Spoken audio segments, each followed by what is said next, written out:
I recently had a client who purchased this commercial property, and I want to talk through the numbers.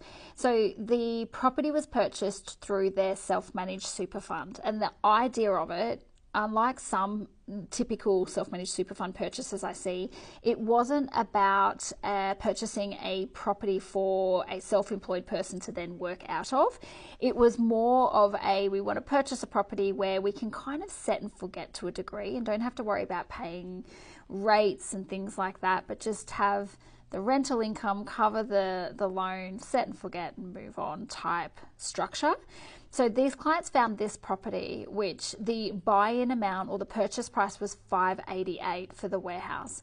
Now at $588, there was some government fees. We factored in for a solicitor and extra little costs that some people don't know apply when it comes to self-managed super fund borrowing, and that is getting two trusts set up, so the self-managed super fund trust and the Bear Trust. And also extra costs when it comes to solicitors and valuations, things like that.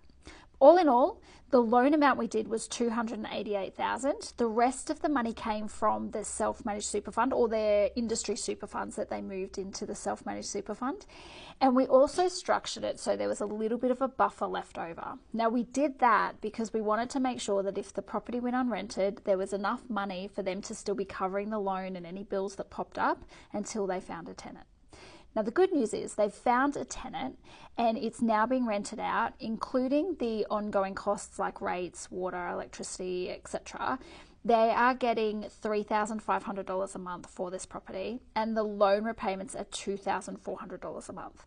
So they are effectively getting more money than what their loan amount is, which means they're then free to talk to their financial planner or accountant about whether they want to pay that loan off, make extra repayments to get rid of it, or whether they want to store some of that money to make another purchase later, whatever that might be. But the good news is, by putting in the deposit they did and the structure they've got and the type of property they bought, this is a set and forget type property where they're not having to chip in some of their own money. Because it's in their self-managed super fund as well, it doesn't count when we're looking at borrowing in their personal names. So it won't hinder their borrowing capacity, given that the self-managed super fund is taking care of itself. So the most important thing, this isn't always the best structure for everyone, and you absolutely need to talk to a financial planner or accountant to find out if self-managed super fund is something that suits you. But it is a fantastic way to take your retirement into your own hands and try and build your wealth through property whilst not hindering your personal borrowing capacity.